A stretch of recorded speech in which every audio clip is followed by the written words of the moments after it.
주신 하나님의 말씀은 고린도전서 5장 1절부터 13절까지의 말씀입니다. 고린도전서 5장 1절부터 13절의 말씀입니다. 우리 찾으셨으면 우리 한 목소리로 오늘 우리에게 주시는 이 말씀을 우리가 함께 이렇게 읽으면서 또 깨닫는 은혜가 우리 각 사람에게 경험되기를 소망합니다. 너희 중에 심지어 음행이 있다 함을 들으니 그런 음행은 이방인 중에서도 없는 것이라. 누가 그 아버지 아내를 취하였다 하는도다. 그리하고도 너희가 오히려 교만해져서 어찌하여 통한이 여기지 아니하고 그 일 행한 자를 너희 중에 쫓아내지 아니하였느냐. 내가 실로 몸으로는 떠나 있으나 영어로는 함께 있어서 거기 있는 것 같이 이런 일 행한 자를 이미 판단하였노라. 주 예수의 이름으로 너희가 내 영과 함께 모여서 우리 주 예수의 능력으로 이런 자를 사탄에게 내주었으니 이는 육신은 멸하고 영은 주 예수의 날에 구원을 받게 하려 함이라. 너희가 자랑하는 것이 옳지 아니하도다. 적은 누룩이 온 덩어리에 퍼지는 것을 알지 못하였냐. 너희는 누룩 없는 자인데 선의 덩어리가 되기 위하여 묵은 누구를 내버리라. 우리의 유월절 양 곧 그리스도께서 희생되셨느니라. 이러므로 우리가 명절을 지키되 묵은 누룩으로도 말고 악하고 악의에 찬 누룩으로도 말고 오직 없이 오직 순전함과 진실함의 떡으로 하자. 내가 너희에게 쓴 편지에 음행하는 자들을 사귀지 말라 하였거니와 이 말은 이 세상에 음행하는 자들이나 탐나는 자들이나 속여 빼앗는 자들이나 우상 숭배하는 자들을 도무지 사귀지 말라 하는 것이 아니니 만일 그리하면 너희가 세상 밖으로 나가야 할 것이라. 이제 내가 너희에게 쓴 것은 만일 어떤 형제라 일컫는 자가 음행하거나 탐욕을 부리거나 우상 숭배를 하거나 모욕하거나 술 취하거나 속여 빼앗거든 사귀지도 말고 그런 자와는 함께 먹지도 말라 함이라. 밖에 있는 사람들을 판단하는 것이야 내게 무슨 상관이 있으리오마는 교회 안에 있는 사람들이야 너희가 판단하지 아니하랴. 밖에 있는 사람들은 하나님이 심판하시려니와 이 악한 사람들은 너희 중에서 내쫓으라. 아멘. 할렐루야. 오늘도 예배 자리에 나오신 우리 사랑하는 세비세 성도님들을 주님의 이름으로 축복합니다. 오늘 예배하면서 하나님의 일하심을 또 하나님의 섭리를 우리가 발견하고 또 그 섭리에 따라서 순종하며 살아가기를 결단하는 우리 그런 귀한 예배가 됐으면 좋겠습니다. 우리 이렇게 옆에 있는 분들에게 그렇게 한번 인사했으면 좋겠는데요. 우리 하나님의 뜻을 발견합시다라고 이렇게 인사해 줄까요? 하나님의 뜻을 발견합시다. 오늘 예배를 통해서 우리가 우리에게 주시는 하나님의 그 뜻들, 우리를 향한 하나님의 계획들을 우리가 발견했으면 좋겠습니다. 우리 고린도전서의 말씀을 살펴보고 있는데요. 고린도전서 이 4장의 말씀까지 1장부터 4장까지는 고린도 교회 안에 있는 분열에 관한 이야기를 다뤘습니다. 고린도 교회는 지금 분열하고 있어요. 왜 분열하고 있습니까? 진리를 위해 분열하는 게 아니에요. 지금 그들은 신앙과 믿음과 상관없는 그런 마치 누가 보면 되게 신앙인 것처럼 보여질 수 있어요. 어떤 사역자가 말씀을 잘 가르치더라. 어떤 사역자는 말씀을 통해서 사람을 변화시키더라. 이런 가치들을 가지고 지금 하는 것처럼 보여. 되게 신앙적인 것처럼 보입니다. 그러나 사도 바울은 이것이 신앙적이지 않다라고 지금 가르치고 있어요. 너희의 교만 때문에 이런 일들이 일어난다.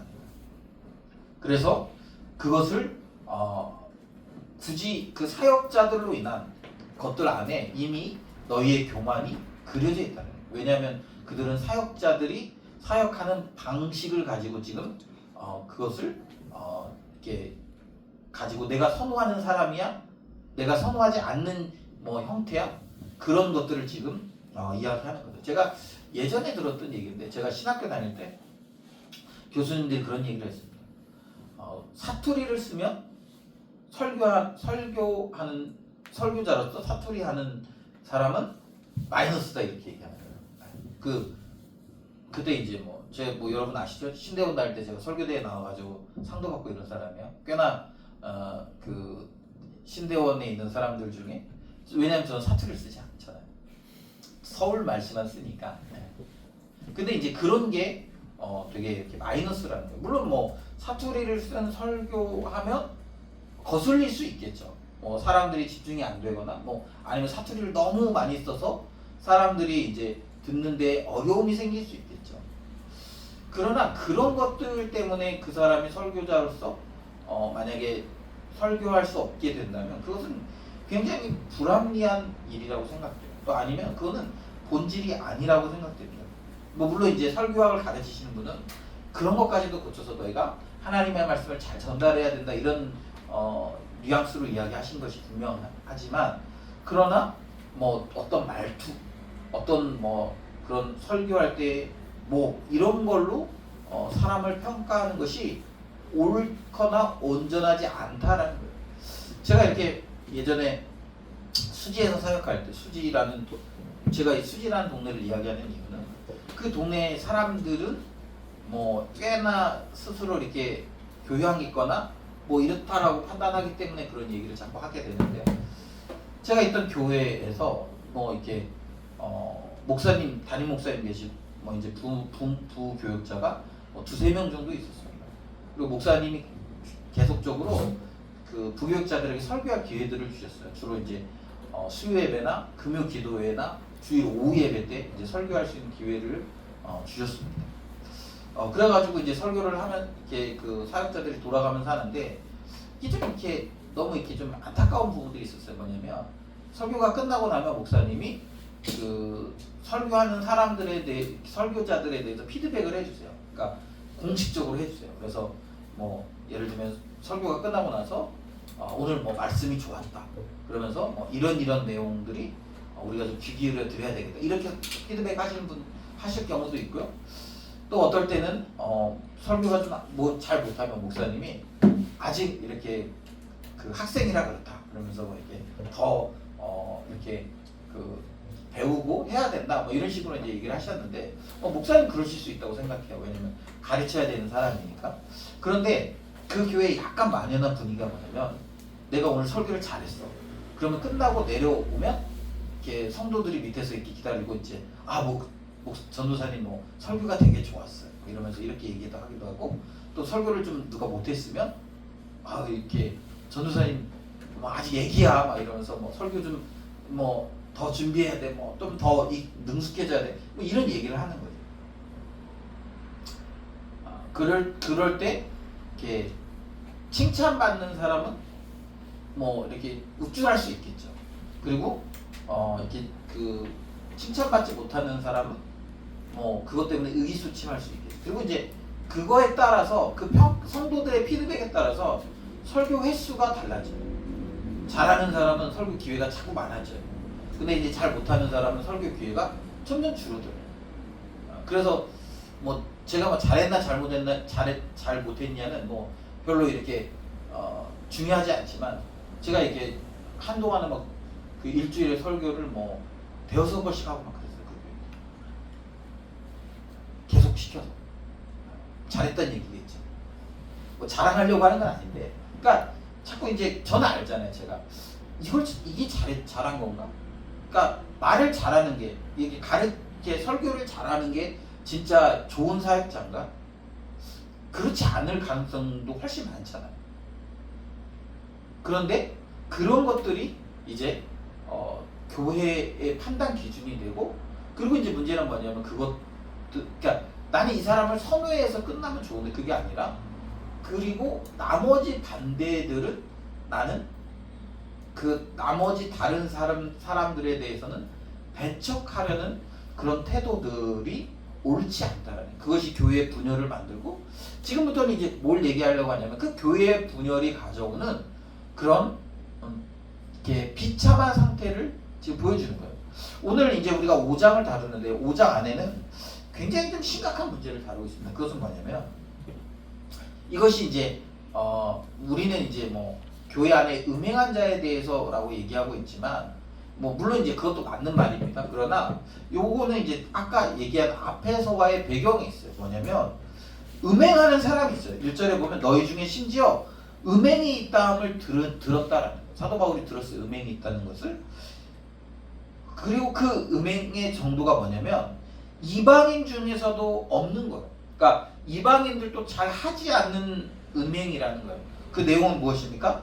그 아버지의 아내를 누군가 취하는 거예요. 이 말은 뭐냐면 아마 이제 그 당시에는 이게 아버지가 부한 아버지들은 여러 아내를 취하였던 것으로 그렇게 보여집니다. 그러니까 이렇게 첫째 부인, 둘째 부인, 셋째 부인 이제 경제적으로 여유가 있는 사람들은 그런 이렇게 많은 아내를 취했던 것 같아요. 그랬을 때 자기 어머니가 아닌 그 아버지의 여자, 아버지의 아내 중에서 누군가와 이렇게 이렇게 그런 그러니까 계모죠, 계모나 서모 이런 걸 텐데 그런 여인을 취했다라는 거예요. 여기서 취했다라는 단어는 일시적으로 한 번 그런 것이 아니라 이렇게 계속적으로 이제 그렇게 한 것을 지금 의미하는 것으로 그렇게 보여집니다. 그러니까 교회 안에 그런 사람이 있었다라는 거예요. 고린도 교회 안에. 그런데 여러분, 만약에 그런 사람이 있으면 고린도 교회는 어떻게 해야 됩니까? 어떻게 해야 될까요? 고린도 교회는 그런 사람을 아주 전문 용어가 나왔어요. 치리해야 돼요.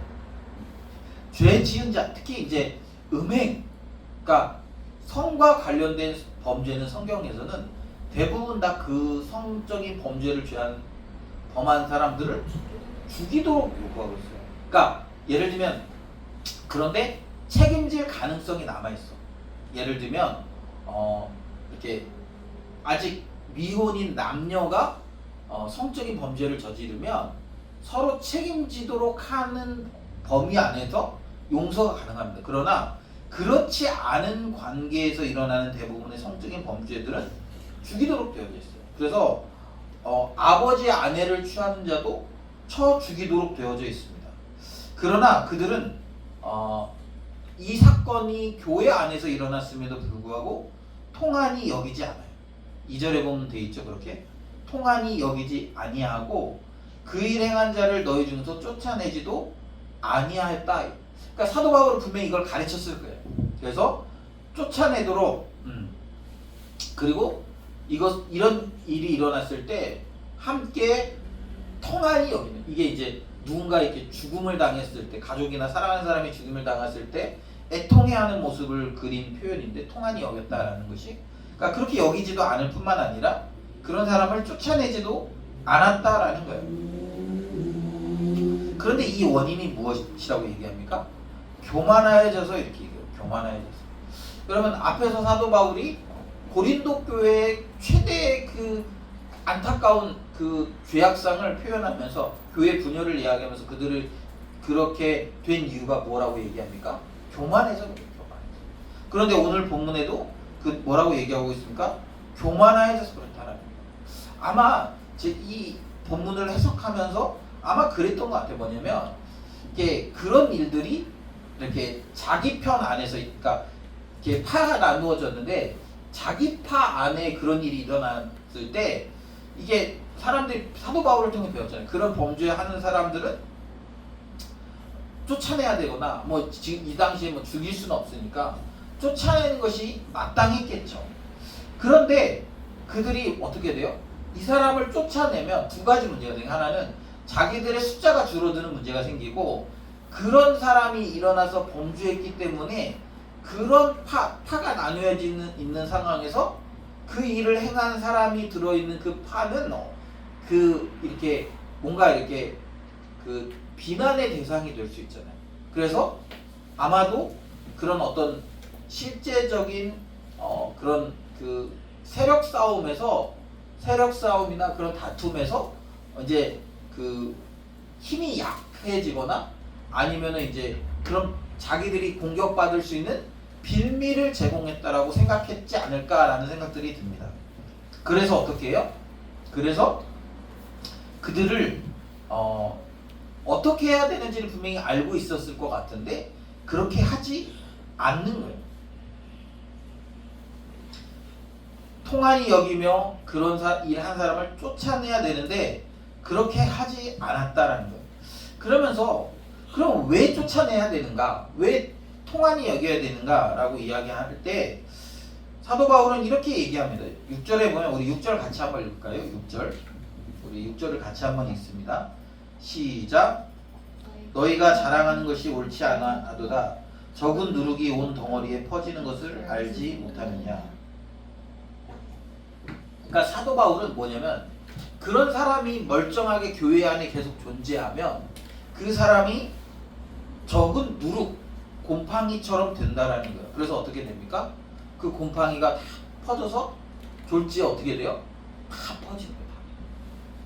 제가 추석 때 그 저희 부모님이 이제 제가 이렇게 대추 열매를 좋아하거든요. 대추나무. 그래서 이제 대추를 좀 이렇게 부모님이 따주셨어요. 따가지고 이렇게 한 봉지 갖다 주셨어요. 근데 저희 집에 대추를 먹는 사람 저밖에 없습니다. 그래가지고 집에 이제 계속 대추가 남아 있는 거예요. 그래서 이제 제가 이렇게 먹는데 이걸 이렇게 많이 먹기도 좀 어렵고 또 이렇게 시간도 없었어요. 왜냐면 이렇게 뭐 그거 먹으려면 뭐 그렇잖아요. 그래서 이제 한 며칠 있다가 그걸 보니까 거기 안에 이제 곰팡이 이렇게 좀 이렇게 곰팡이들이 생기기 시작했더라고요. 그러고 나서 저도 이제 까먹고 이렇게 집에 이제 식탁 위에 두고 까먹고 이제 한 2, 3일이 지났어요. 나중에 먹으려고 보니까 그 곰팡이가 이제 더 심해진 거예요. 그래서 이제 골라내서 이렇게 몇 개 더 주워 먹긴 했는데 상당히 많은 부분들을 버릴 수밖에 없었어요. 왜요? 곰팡이 생기니까. 적은 누룩이 온 덩어리에 퍼지는 거. 그러니까 우리는 그런 걸 알아요. 그런데 이게 뭐가 그렇다는 거예요? 이런 죄들이 그렇다는 거예요.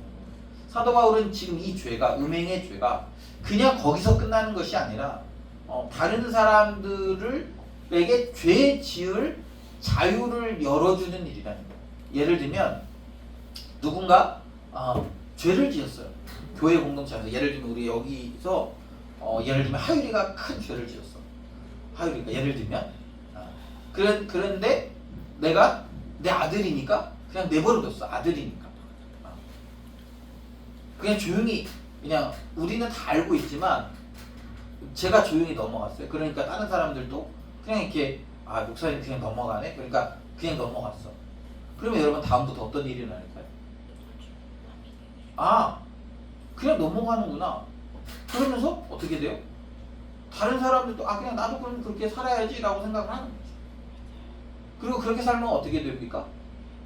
누군가 예를 들면 나중에 누가 큰 죄를 지었어. 제가 야 너 왜 그런 짓을 했어? 이렇게 얘기할 때 제가 잘못했어요 이렇게 나오는 가능성보다는 어떤 가능성이 더 많냐면 그때 하율이 그런 잘못했을 때 내버려뒀는데 왜 저한테만 그렇게 얘기하세요?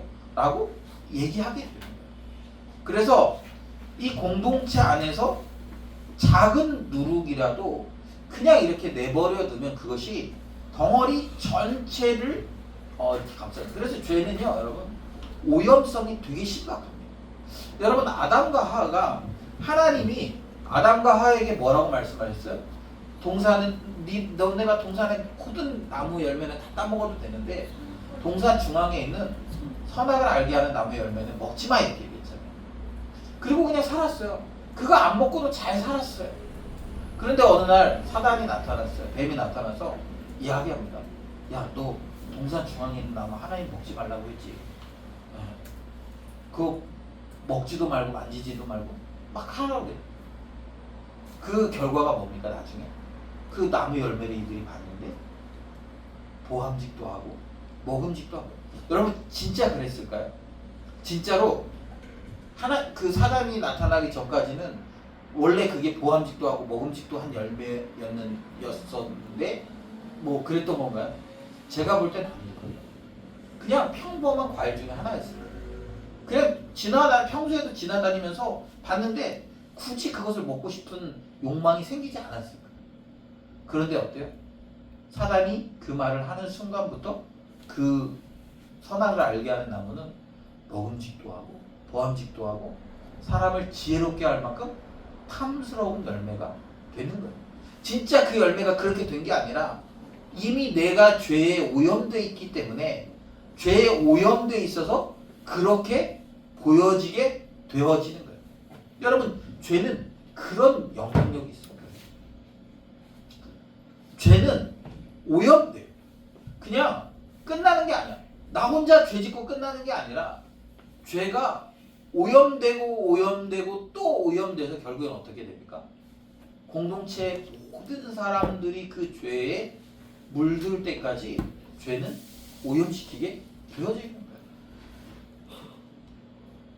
여러분 우리가 이번에 뭐 요즘 계속 연일 TV에 보면 뭐 캄보디아에 뭐 이제 우리 한국 사람들이 잡혀가서 뭐 위험 당한다는 얘기를 들었는데 제가 이제 그러면서 뉴스를 자세히 보니까 지금 이제 캄보디아 감옥에 잡혀 있던 사람들이 어제 한국으로 돌아왔잖아요. 이 사람들이 어떤 사람들이 처음에는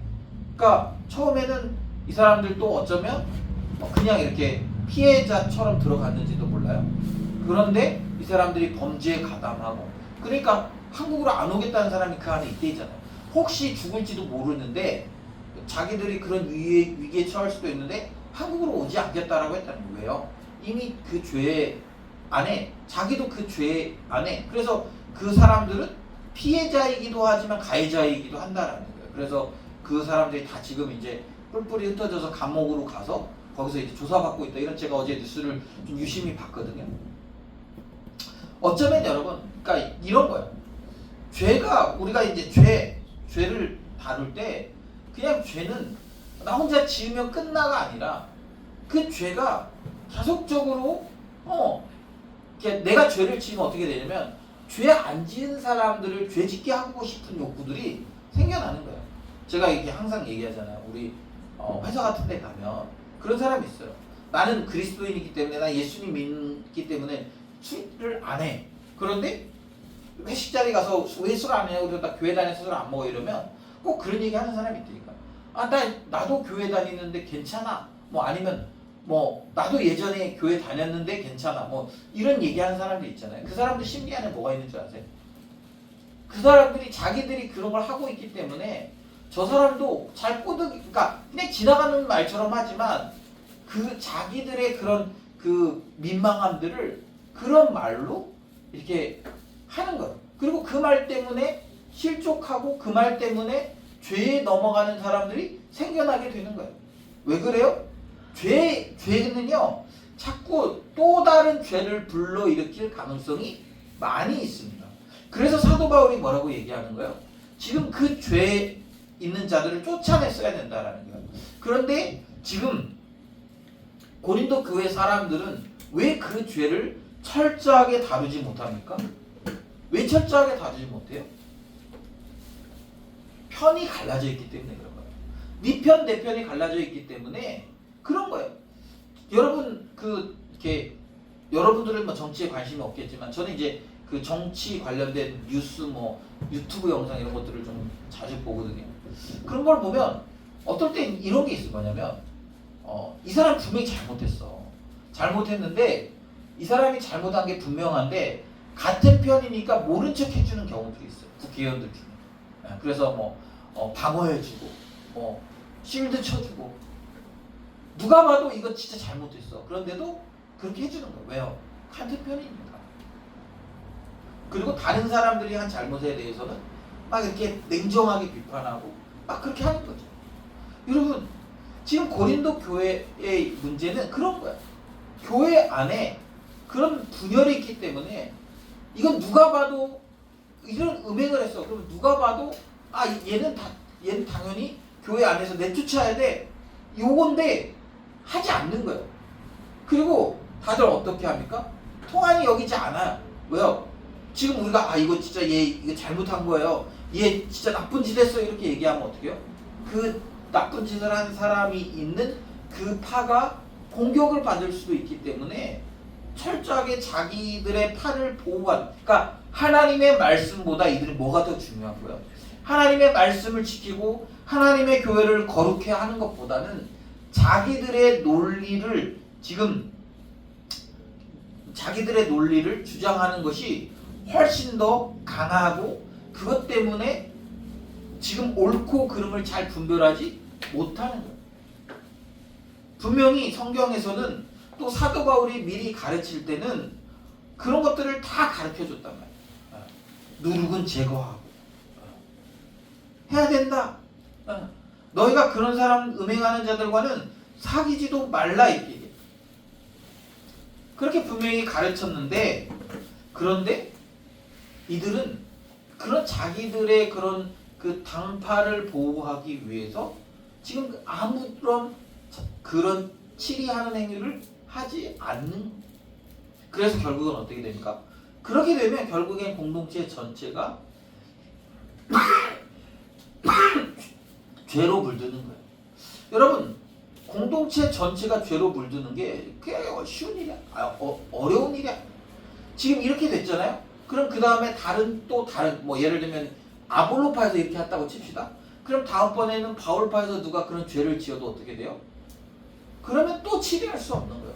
그 다음에 나중에 개바파에 있는 사람이 또 죄를 지었어요. 그럼 또 안 돼요. 계속 안 돼요. 그러다가 나중에는 어떻게 됩니까? 나중에는 어떤 죄도 치리할 수 없는 그런 상황에 빠져버리는 거예요. 여러분, 지금 저는 한국 교회가 그렇다고 생각해요. 한국 교회 안에 여러분 치리가 없어졌어요. 그런데 여러분, 종교 개혁자들이 얘기한 참된 교회의 표징, 그러니까 교회가 참된 교회라고 할 때 중요한 시그널이 있는데 그 중요한 시그널 중에 하나가 뭔 줄 아세요? 바로 권징입니다. 권징. 징계하는 게 있는 거예요.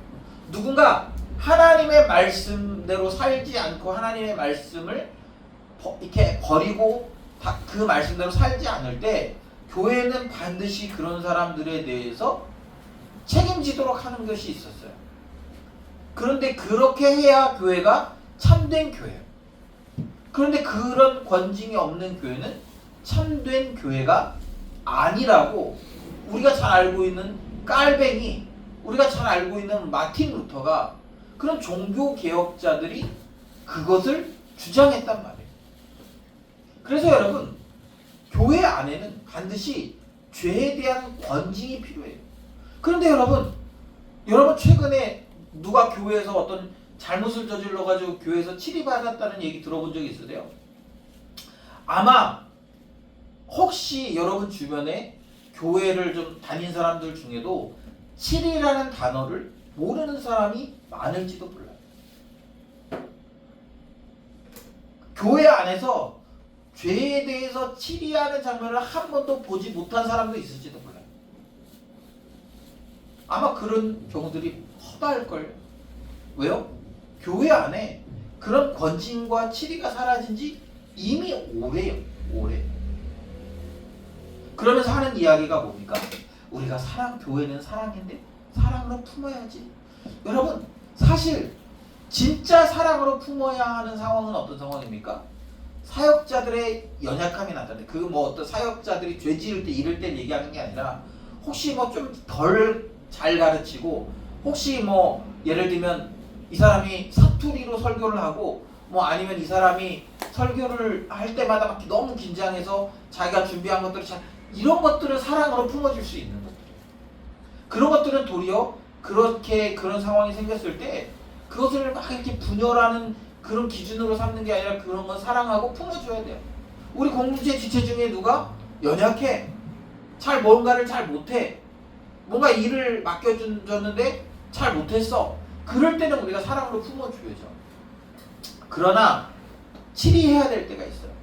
바로 이런 분명한 죄 가운데 거할 때는 치리해줘야 됩니다. 그런데 어떻게 돼요? 한국 교회는 지금 어떻습니까? 치리해야 될 것도 사랑해야 된다고 얘기하고, 오히려 사랑해야 되는, 품어줘야 되는 것들은 그것 때문에 분열하고 있는 그런 모습을 보여줘요. 그래서 사실은 이 고린도 교회의 모습이 지금 우리가 경험하고 있는 한국 교회의 모습과 너무나 닮아 있다라는 생각들을 하는 거예요. 예를 들면 이 교회에서 뭔가 잘못을 했어. 그래서 목사님이 야단쳤어. 그러면 어떻게 합니까? 사람들이 교회를 떠나요. 그래서 다른 교회에 가요. 그리고 그 사람은 그 교회 가서 아무 일 없었다는 듯이 잘 살아요. 그리고 교회에서도 이 사람이 뭐 예를 들면 들어올 때 그런 얘기를 했는지 안 했는지 잘 모르겠지만, 그런 얘기를 혹시 하고 들어오더라도, 그러면 너가 그런 치리를 받았으면 뭐 혹 다시 그곳에 가서 치리를 받지 않더라도 여기서 그것에 걸맞게 근신하고 뭐 해라, 이렇게 얘기해야 될 수 있을 텐데 그런 이야기를 하지 않아요. 제가 깜짝 놀랐던 게 그런 것들이에요. 저는 이 성경의 가르침대로 교회를 운영해 가야 된다고 생각하기 때문에 분명한 죄에 대해서는 치리해야 된다고 생각해요. 아마 여러분들도 그래서 우리 교회에서 치리하는 장면들을 몇 번 아마 경험했을 거예요. 그런데 그런 사람들이 이제 치리를 당해서 교회를 떠납니다. 그리고 교회를 떠났는데 그런 사람 또 다른 교회 가서 뭐 그래 교회 간 것까지 좋다 이거 뭐 주님을 버릴 수 없으니까 뭐 그렇다고 쳐. 그런데 그 교회 가서 뭐 불과 뭐 3개월 만에 리더가 되고 뭐 몇 개월 만에 뭐 그 교회 안에 뭐 핵심 뭐가 되고 그런 걸 저는 볼 때마다 너무 안타까운 거예요. 우리 교회에서 가서 그 사람이 그 교회에 잘 적응해서가 아니라 이것이 한국 교회에 얼마나 이렇게 그 말씀대로 교회가 되고 있지 않은지를 보여주는 너무나 적나라한 현실이기 때문에 그 사람이 그런 문제로 교회 안에서 치리를 당해서 우리 교회에 왔다면 그럼 목회자는 적어도 그 사람에게 일정 기간 동안 근신하고 그 잘못한 것에 대해 회개하도록 권면할 필요가 있지 않겠습니까? 그런데 그런 조치들이 전혀 없어. 도리어 전에 있던 교회에서 자기가 이것도 하고 왔다고 그러면 야 잘됐다. 너 우리 교회에서 이것 좀 해라 저것 좀 해라. 이렇게 되는 거예요. 그러니까 목회자들이 치리를 하는 것을 두려워하고 겁내요. 왜요? 그냥 우리 교회 떠나고 다른 교회 가서 잘 살아버리면 끝나버리거든요. 그러니까 치리하지 않아요. 그러니까 더 이상 교회 안에서 죄에 대해서 말하지 않는 거예요. 누군가의 구체적인 죄에 대해서 지적하거나 그것에 대해서 징계하지 않습니다. 물론 사도 바울이 오늘 얘기하는 것은 교회 안에 있는 자들을 향해서 얘기하는 거예요.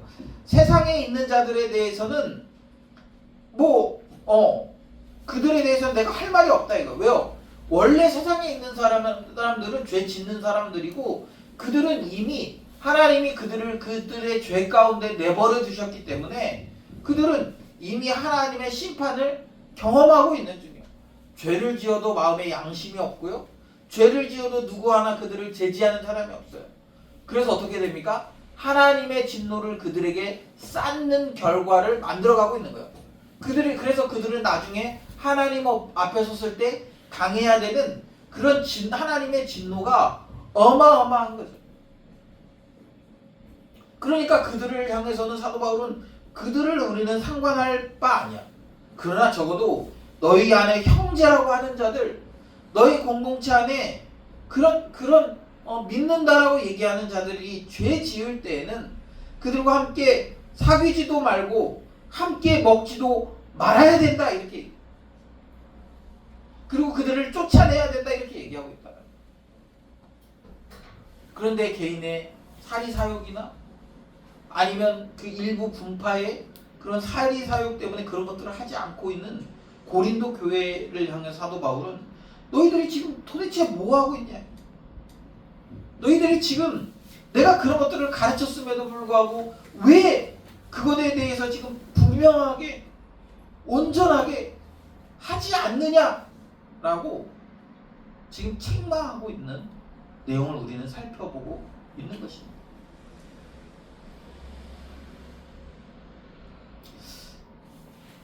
가끔 그런 생각을 합니다. 제가 이렇게 하나님의 말씀대로 교회를 운영하려고 하다 보니까 사람들에게는 인기가 없어요. 뭐 여러분도 아시겠지만 그래서 우리 교회에서 그런 문제 때문에 교회를 떠나간 사람들이 꽤 많죠.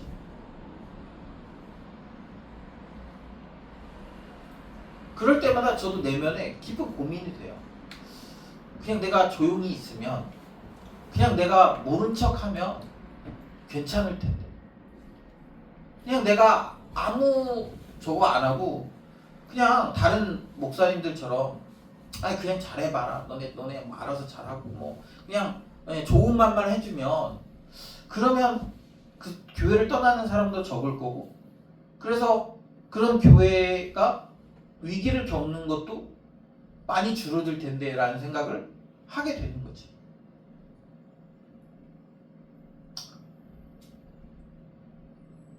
그럼에도 불구하고 혹시 다시 다음번에 동일한 상황이 생겼을 때 나는 어떻게 할 건가라는 질문을 던지면 물론 주저하게 돼요. 그러나 정말 우리가 교회라면, 우리가 정말 교회로 살아가길 원한다면 이런 죄에 대해서 간과할 수 없지 않겠습니까? 공동체 안에 우리가 예를 들면 사람은 많이 모였어. 사람은 많이 모였는데 하나님의 말씀도 없고 하나님의 말씀대로 운영되지도 않고 그냥 이렇게 서로 그냥 침묵만 도모해. 그리고 서로 자신의 죄에 대해서는 이렇게 말하지도 않고 또 서로 그런 연약함들은 말하지도 않고 그냥 적당히 주일날 한번 모여서 그냥 야 이렇게 살면 인생이 뭐 좋아 뭐 이렇게 이런 얘기 하다가 그냥 끝나고 가. 그리고 그 사람은 세상에서 자기 살고 싶은 대로 아니면 막 죄 지으면서 그렇게 살아.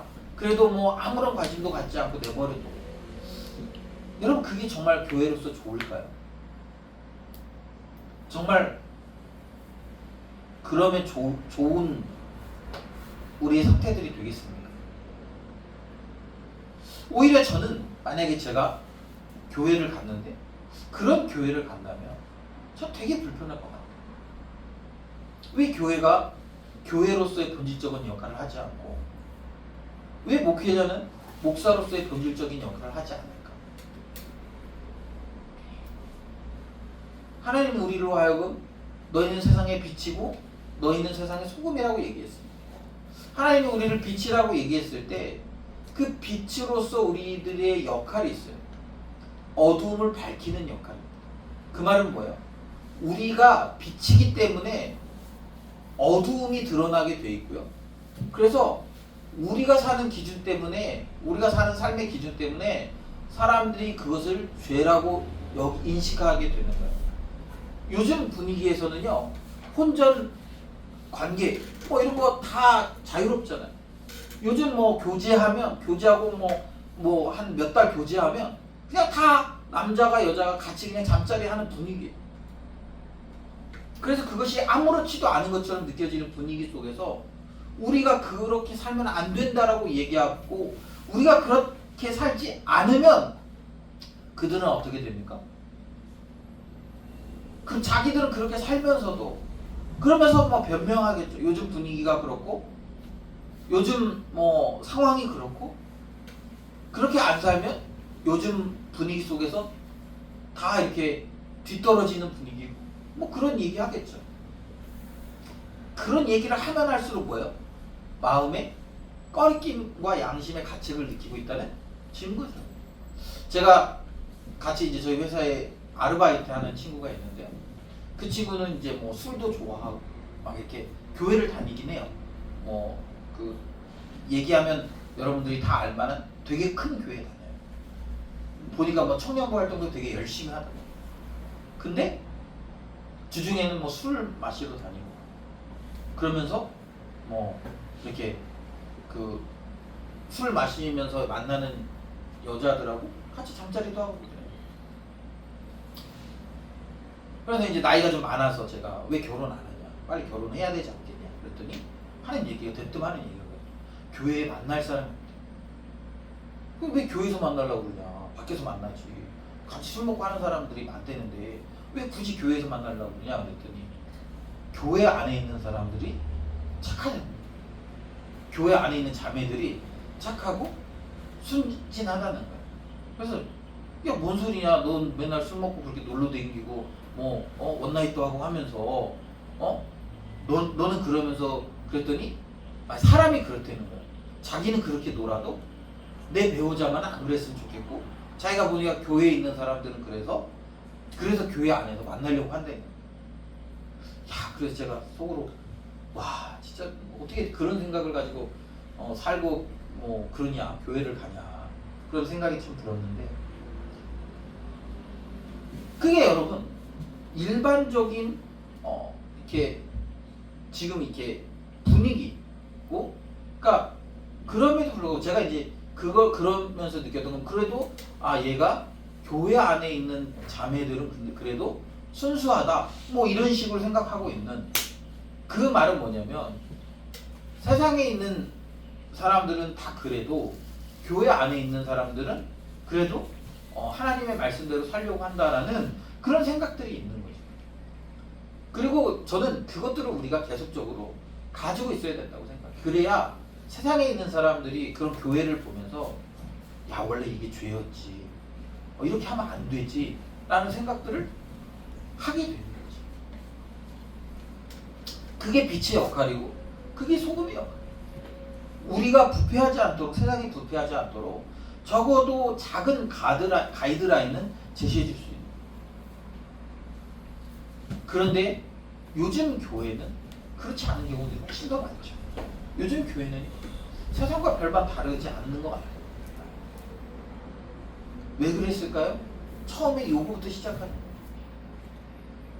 그들이 죄에 대해서 분명하게 자기들의 노선을 정하지 않았기 때문에, 죄에 대해서 분명한 태도를 취하지 않았기 때문에. 물론 고린도 교회는 그들 안에 있는 분열 때문에 그런 것들을 이렇게 분명한 태도를 취하지 않았겠지만 다 배웠고 사도 바울이 가르쳤지만 어쩌면 사도 바울의 가르침을 그냥 이렇게 무시하고 있었는지도 모르죠.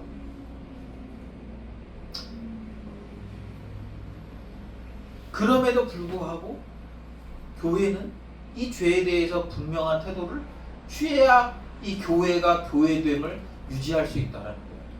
사랑하는 여러분, 저는 우리가 이런 교회로서의 정체성을 놓치지 않아야 된다고 생각해요. 네. 물론 그것 때문에 힘들 수 있어요. 그게 싫은 사람들이 교회를 떠나가고, 그래서 여러분 사도 바울이 뭐라고 얘기하냐면, 사도 바울이 노년의 편지를 쓸 때 많은 사람들이, 아시아에 있는 많은 사람들이 자기를 떠났다라고 얘기합니다. 심지어 그들의 명단 안에는 교회에 사도 바울과 함께 사역했던 교회의 리더십들도 많이 있었어요. 그런데 그들이 사도 바울이 잡혀가고 사도 바울이 고난당하는 것을 보면서 나중에는 사도 바울을 다 떠나가요. 그리고 겨우 진짜 몇 명만 남았어요. 그럼에도 불구하고 사도 바울은 자기가 가지고 있는 이 복음의 가치를 포기하지 않았어요. 왜요?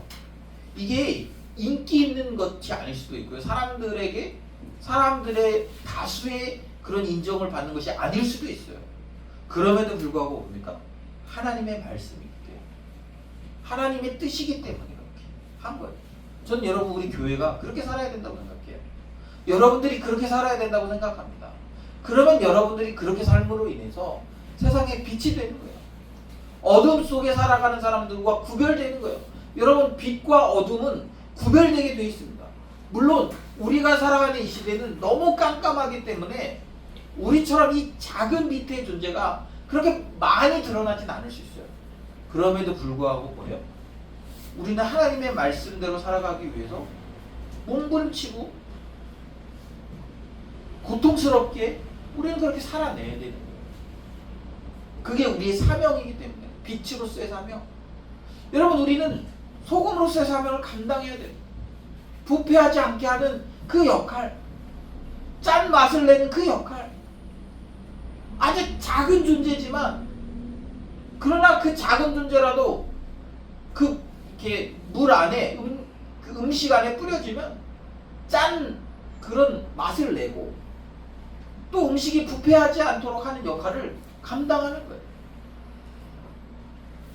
그래서 여러분 그런 사람이 있어요. 나도 그냥 다른 사람들처럼 인생을 즐기고 싶고, 다른 사람들 죄 짓는 것처럼 나도 그냥 죄 지으면 살고 싶고, 다른 사람들이 그냥 그렇게 사는 것처럼 나도 좀 그렇게 살고 싶다라고 생각할 수 있어요.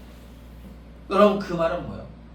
내가 온전한 교회로서의 그런 가치를 포기하겠다라는 것과 별반 다르지 않아요. 세상과 다르게 살아요. 세상과 다른 방식으로 사는 거예요. 하나님의 말씀대로.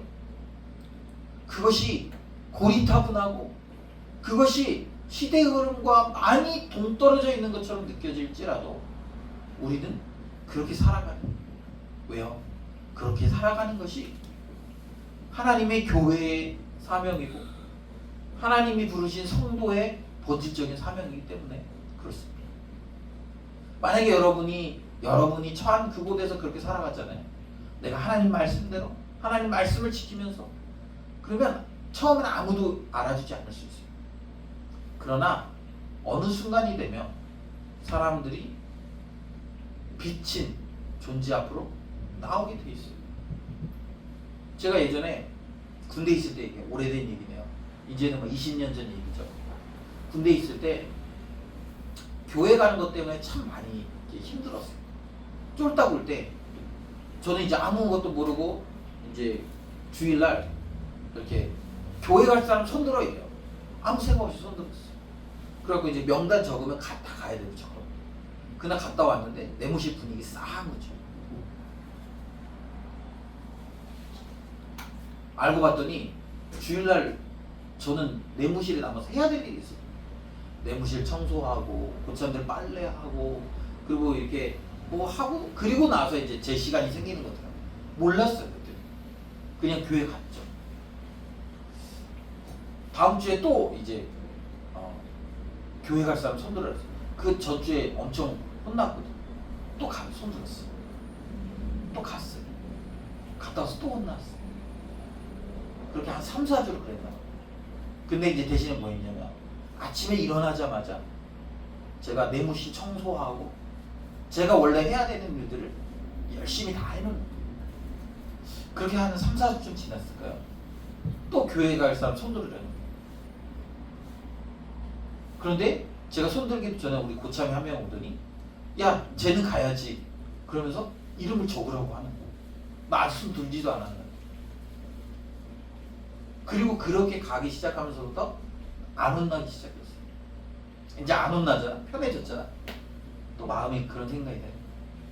원래는 이제 그때 당시 오전에만 이렇게 갔다 왔거든요. 근데 이제 교회 오래 있고 싶은 애들. 이제 그 다음부터는 오후 예배도 이제 있겠다라고 얘기를 하는 거죠. 그리고 이제 아침에 내려가서 오후 이제 찬양 끝나고 다 끝나고 하면 한 4시쯤 돼. 올라와요. 처음에는 이제 이 자식 보내줬더니 이제 하루 종일 있다 온다고 막 뭐라고. 다음 주에도 그렇게 하고 또 다음 주에도 그것 때문에 아무튼 뭐 이렇게 그래도 이제 공식적으로 가도록 이제 허락을 받았으니까 괜찮았는데 그것 때문에 이제 미워하는 고참이 한두 명 있는 거예요. 빠져가지고 그런다고. 그래서 막 근무 나가서 막 갈구. 너 교회 다닌다고 뭐 맨날 뭐 일요일날 가서 막 늦게까지 있다고 막 그런다고 막 빠졌다고 막 그러면서 갈구고 막 그랬는데 그렇게 뭐 한 반년, 1년 지났나요? 어느 날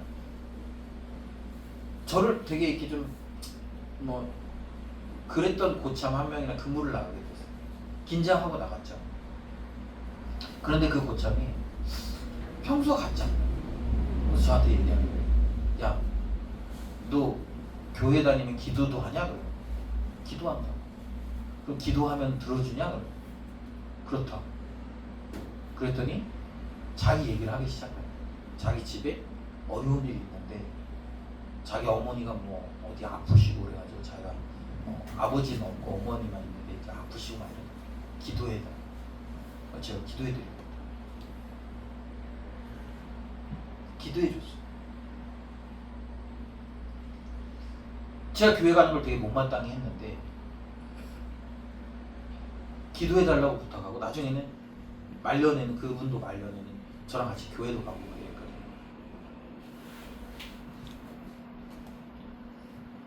우리가 하는 행동이 그들의 눈에 거슬릴 수 있죠. 우리가 하는 행동이 그들의 죄책감이 들게 할 수 있어요. 근데 저는 오히려 그것이 필요하다고 생각해요. 왜요? 그들이 돌이킬 기회를 줄 수 있기 때문이에요. 그래서 여러분, 내가 하는 행동 때문에 누군가 죄책감 느끼는 것을 불편하게 생각하지 마세요. 내가 하는 그런 행동들에 대해서 누군가 막 비난하는 쪽으로 얘기하거나 희롱하는 쪽으로 얘기해도 그것 때문에 불편해하지 마세요. 이미 성경에서 우리에게 다 알려준 거예요. 네가 그렇게 살면, 네가 예수님의 말씀대로 살면 분명히 너희를 핍박하는 자가 생길 거다. 네가 말씀대로 살면 누군가는 너희들을 희롱하고 조롱할 거다. 이렇게 얘기하고 있어요. 그럴 때 무서워하거나 슬퍼하거나 싫어하지 말라는 거예요. 왜요? 그게 하나님의 방식이고 예수님처럼 사는 거고 그렇게 사는 사람들을 통해 그리스도께로 돌아오는 자가 나올 거기 때문에 그렇다라는 거예요. 그렇게 우리 보고 살아가라는 거예요. 네. 저는요 여러분 그런 의미에서 우리 교회가 참 좋아요. 그래도 우리가 실수하고 넘어지긴 하지만 그래도 우리가 하나님 말씀대로 살려고 몸부림치잖아요. 무엇이 하나님의 뜻인지 분별하려고 노력하고 그렇게 살아가려고 애쓰고 하잖아요. 나는 그렇게 못 살지만 무엇이 옳은 길인지를 우리는 그래도 좀 알려고 하지 않습니까? 저는 우리가 이걸 끝까지 좀 잘 유지했으면 좋겠어요. 그냥 적당히 교회들이 타협한다고 타협하지 말고 많은 사람들이 타협하고 산다고 그렇게 살지 말고 우리 좀 실패하고 넘어지고 좀 천천히 더디가더라도 하나님 말씀에 순종하고 하나님의 말씀대로 살려고 몸부림치고 그것을 우리가 책임지기 위해서 내 이익을 내려놓고 살아가는 그런 과정들이 하나님 보실 때 아름답고 귀한 삶이다. 그리고 그렇게 사는 우리의 인생은 언젠가는 분명한 우리의 인생이 그렇게 살아간 것에 대한 보상을 받을 날이 분명히 우리에게 올 거라는. 저는 우리가 그렇게 살았으면 좋겠어요. 작은 교회지만 아무것도 없지만 그럼에도 불구하고 우리가 칭찬받는 교회 하나님 앞에 섰을 때 그런 성도로 그렇게 세워져 가기를 소망합니다. 이 시간을 같이 기도했으면 좋겠습니다. 여러분 우리가 살아가는 이 시대는 죄에 대한 두려움이 없어요. 죄에 대한 통한이 여기는 마음이 없어요. 죄가 워낙 만연하기 때문에 교회 공동체 안에서도 이 죄를 제거하려고 하고 죄를 경계하려는 태도들이 별로 없습니다. 그런 상황 속에서 우리만 유별나게 이 죄에 대해서 예민하게 다루고 이것들을 우리가 없이 하기 위해서 갈등도 겪고 또 때로는 이것 때문에 사람들이 교회를 떠나가서 계속 교회가 유지되라 마냐 이런 것들을 논의해야 되는 그런 상황 속에 우리는 처하기도 합니다.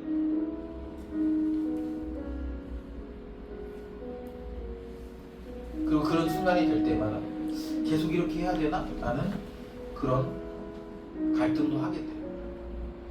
그러나 사도 바울이 오늘 얘기하지 않습니까? 그런 죄를 범한 사람들과는 사귀지도 말고 그런 자와 함께 먹지도 말라는 거예요. 그리고 그런 사람들은 교회 안에서 쫓아내라고 이야기하고 있어요. 왜요? 죄는 누룩처럼 번지기 때문에 그렇습니다. 그리고 우리를 이 세상의 빛과 소금이라고 성경은 우리에게 가르쳐주고 있습니다. 빛과 소금으로서 우리는 이 죄된 세상 속에서 죄와 타협하지 않고 싸워나가야 될 책임이 우리에게 있는 것이죠. 우리 그렇게 이 땅의 빛과 소금으로서 교회로 온전한 성도로 그렇게 살아갈 수 있는 힘 달라고 그런 믿음 달라고 그래서 내가 서 있는 그곳에서 빛으로 소금으로 교회로 살아감으로 말미암아 사람들이 십자가를 경험하고 사람들이 예수 그리스도를 경험하는 그런 은혜 달라고 이 시간 우리 자신을 위해서 또 우리 세대교회를 위해서 우리 같이 한번 기도하며 나갑시다. 하나님 아버지 그렇습니다. 하나님 우리가 살아가는 이 세상은 너무 악하고 죄로 물들어 있는 세상임을 고백합니다. 그런 죄로 물들어 있는 이 세상 속에서 우리가 살아가면서 하나님 우리는 여전히 하나님 그 죄와 타협하고 싶은 욕망과 욕구 속에 살아갑니다. 그렇게 사는 것이 편해 보이고 그렇게 사는 것이 하나 되고 연합되는 것처럼 느껴질 때가 있습니다. 하나님, 그러나 성경은 끊임없이 우리에게 죄와 싸우도록, 죄와 싸워 이기도록 그렇게 이야기하고 있습니다. 그리고 우리 안에 죄가 일어나면 그것들을 제하여 버리고, 하나님, 그것들을 정말 공동체 안에서 깨끗하게 하기 위하여 끊임없이 몸부림치도록 교회에게 권면하고 있고 성도들에게 권면하고 있습니다. 하나님, 그러나 우리가 살아가는 이 시대는 이 죄에 대해 무뎌져 있는 시대들임을 바라봅니다. 죄에 대해서 관심이 없고 또 죄에 대해서 이야기하는 것을 꺼려하고, 그래서 사람들이 죄 가운데 거하고 또 특별히 형제라고 자매라고 이야기하면서 죄 가운데 거하면서도 아무렇지도 않게 교회 안에 살아가고 있는 모습들을 봅니다. 하나님, 이것이 주님 보실 때 얼마나 어리석은지, 얼마나 연약한지, 얼마나 안타까운지 우리가 바라봅니다. 하나님, 우리가 그런 이 땅의 모습들을 보면서 사도 바울의 심정을 우리가 좀 가졌으면 좋겠습니다. 우리라도 지키고 우리라도 죄와 싸우고, 하나님, 그래서 하나님, 죄가 죄된 것을, 그리고 하나님의 말씀이 하나님의 말씀인 것을 우리의 삶을 통해 증거하고 증언하는 하나님, 그런 인생이 되어질 수 있도록 하나님 도와주시고, 하나님, 우리 그렇게 살아가는, 하나님, 그렇게 살아가는 우리의 모습.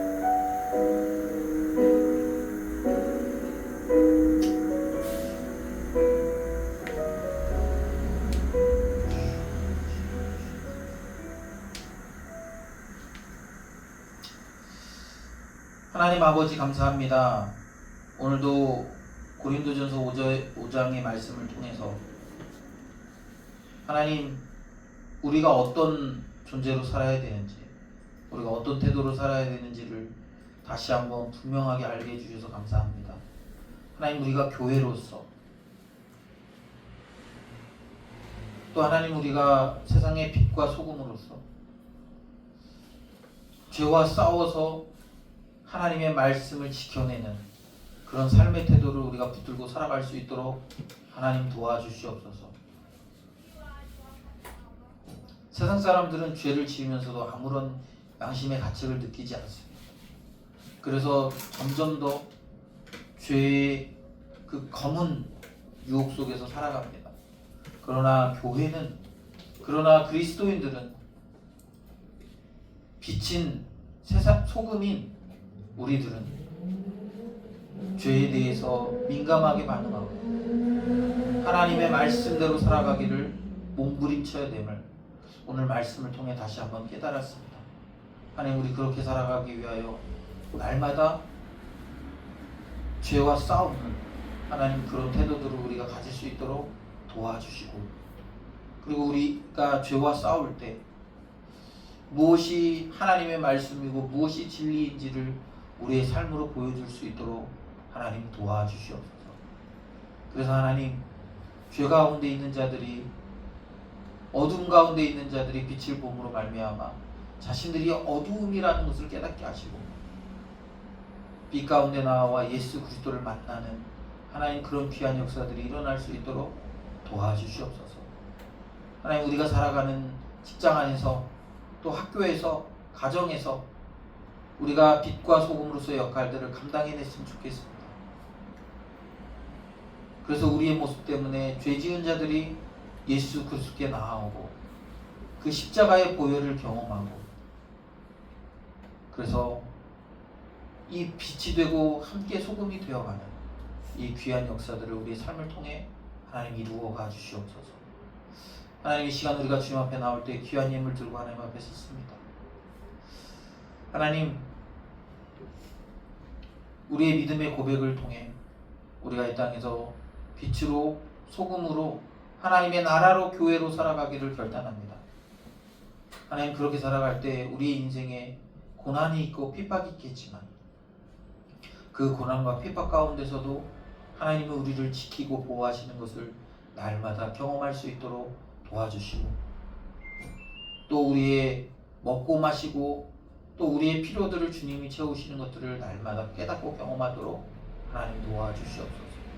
그래서 하나님, 많은 사람들이 우리의 삶을 보며 하나님이 책임지시는 삶이라고 고백하고, 또 그들도 하나님이 책임지시는 삶에 함께 할 수 있도록 주님 도와주시옵소서.